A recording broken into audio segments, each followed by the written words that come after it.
Hello, fellow Voyagers. Jess here with Odyssey Human, here today to talk about how peacefulness is yours on demand and how to do that. Welcome to Odyssey Human. This is the channel where we explore the outer reaches of human experience and talk about concepts like advanced emotional mastery, advanced manifesting, extended human capabilities, and more. Welcome. I'm so glad you're here. Subscribe if that sounds good to you. We would love to have you on the channel. We're growing. We continue to grow. I'm amazed and grateful for all of your presence. So thank you for being here with me today. And as always, I welcome your comments and I will respond to 99.9% of them. All right. So we're going to talk about peacefulness. And I want you to know, I want to preface this with the belief that every state of being is accessible to you at all times, right? Everything you're ever going to experience, every state of being, really every circumstance, the way that you experience it is completely yours. It's self-generated by you. And so everything is you all the time. And so there is this potentiality that all states of being, right? Happiness, sadness, joy, excitement, misery, pain, the whole range is all accessible to you all the time because it is you. Because it's you. It's always been you. It always will be you. And so it's just the stories we tell that like, oh, I have to work really hard to be happy, or I have to really work on things to be peaceful, or I have to, we've got all these conditions that we attach to things to be able to go that quickly to that state of potential where we want to be, right? We put all of these obstacles in our way, these stories that we believe. And we're going to dive deeper into this today on how not to do this and how to be able to jump instantaneously from wherever you're at, whatever you're feeling, to peacefulness, because it's yours on demand. It's you all the time. Everything you experience is you all the time. It's different flavors of you. And as you learn to navigate you in here, you're going to be able to move faster and faster between states and get better and better at manifesting. That's the amazing thing. It ripples out into your world because what you're seeing in your world is really a projection of a lot of the things, pretty much everything that's going on inside of your own head. So, and what you're believing and thinking and feeling. So lay aside the ideas for a moment that, it takes a long time to get to peacefulness, that you have to be a Zen master to access your own inner peace. It's yours now. You can go there now for no reason. For no reason. Let's go there now together. Close your eyes. If you're not driving or doing something, operating heavy machinery, close your eyes. And say to yourself, all is well. All is well. Everything is okay. Everything is okay right now. If you really focus, you put all your focus, 100% of your focus on that thought, on that statement, you'll achieve the feeling, the sensation of it. It's when our attention is divided, right? We're kind of half going there, but half in the back of our mind, we're like, yeah, but blah, blah, blah, blah, blah, blah. Our mind's like, blah, blah, blah, blah, blah, yeah, but blah, blah, blah, blah, blah, Forget the second part. Focus exclusively on the thought and directing all of your attention to it, and you achieve it. There it is. You just hit it. And then practice going to it, right? It's always there. Right? It's always there for you. So let's elaborate on this and continue to unpack it in a big way.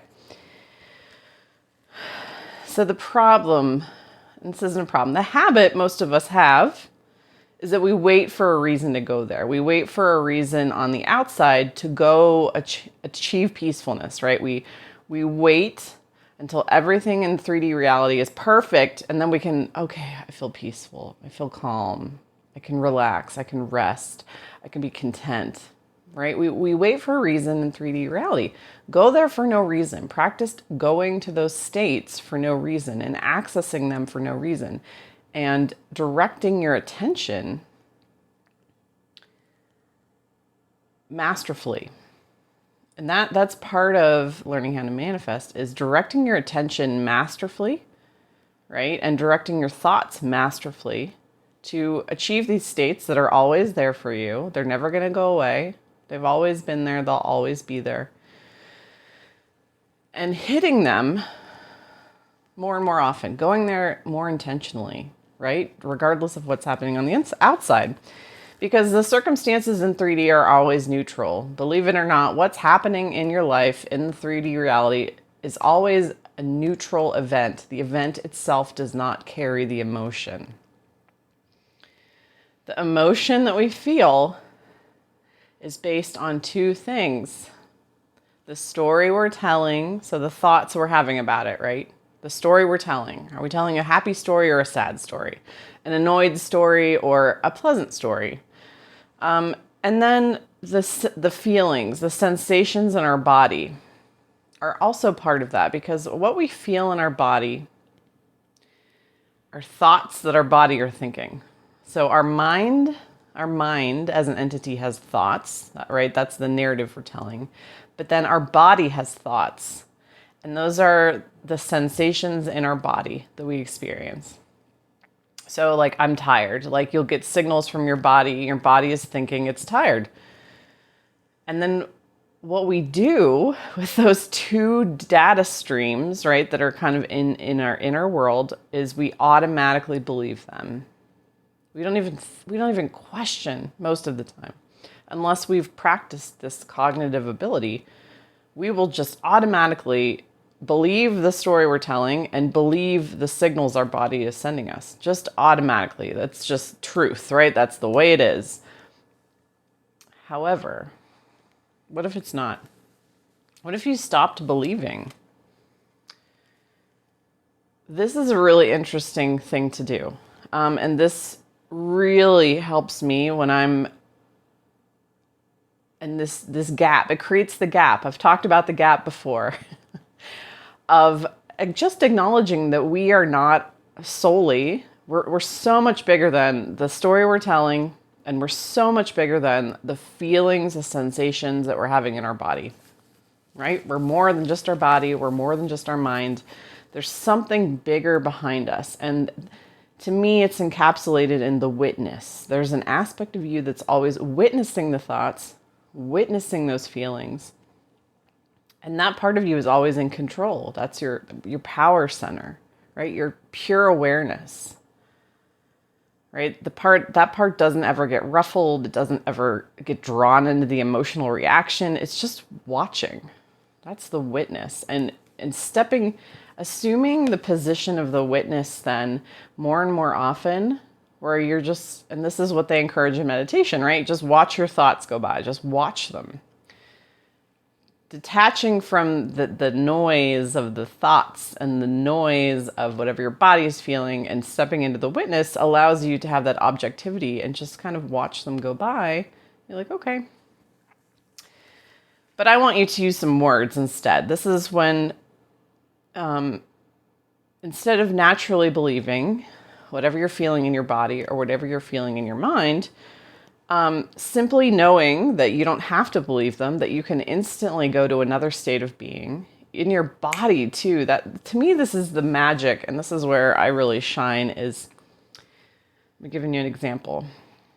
Say, for instance, I start to feel like I have a headache. Instead of believing the sensations of like, okay, there's pain in my head, and whatever else we label as I have a headache, right? I'm just like, okay, I'm not going to label, I don't say the words, I have a headache, and then continue to tell that story. Oh, I have a headache, I have a headache.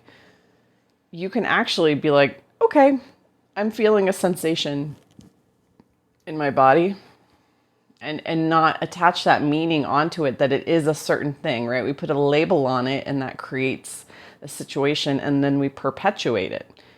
And by not doing that, you will find that you can transition out of bodily states really easily. So you can do the same thing with your mind. So you can do this with your body when you're like, oh, I'm tired. You catch yourself and you're like, whoa, I get to decide. I'm not going to believe that. I'm going to believe that this is just a momentary sensation. I'm not going to attach that story to it. And then in doing that, it dissolves. It like instantly dissolves. And then a few minutes later, you're like, it was like it never happened. So same thing with the mind.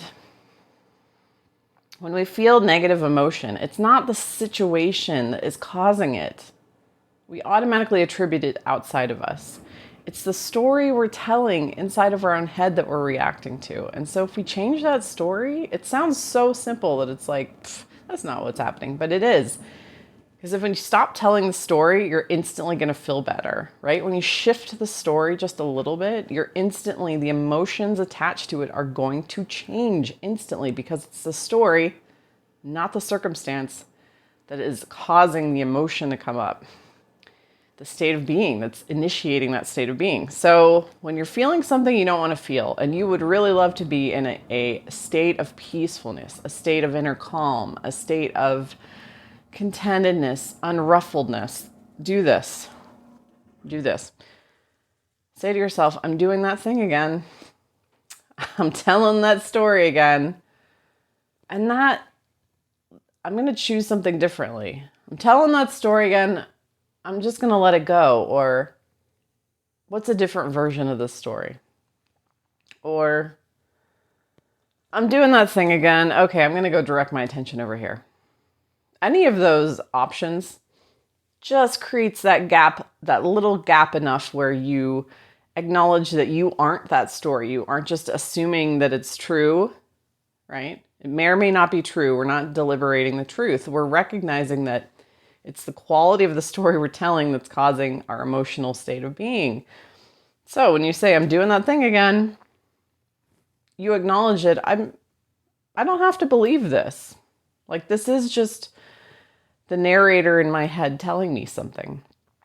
It's not the truth. It's not ever the truth because we can only perceive, truth is very relative. We can only perceive truth from our perspective. And so in order to have, all perspectives exist, and so then all truths exist, right? Depending on where you're standing, where your perspective is, how you're framing a situation. So, but then we get to choose, right? We get to choose our perspective. We get to move to a different perspective, tell a different story, and then feel a different emotional state. So try doing that the next time that you feel negative emotion, or the next time you find yourself looping in thought, or the next time you have an unpleasant sensation come up in your body and you're like, yeah, I'm doing that thing again where I'm just believing that this is true, and I can choose differently right now, instantaneously. Right? And do it. You're going to be amazed. You're going to be amazed at how quickly then you start to jump between states of being and then achieve states of peacefulness even faster and more masterfully. And you're not as apt to just get drawn into the drama, right? The drama sucks us in. We are the story. We are the sensation in our body, and we don't second guess it. Start second guessing it. Start taking your power back in that way and saying, doing that thing again, I'm going to choose something different. Or I'm just going to direct my attention somewhere else and not torture myself with that story or automatically believe that sensation in my body as to where then I have to battle against it or that I'm victim to it. I hope that makes sense. Let me know. Drop a comment below, and I would love to, engage with you. Thanks for watching and have a wonderful day. Bye.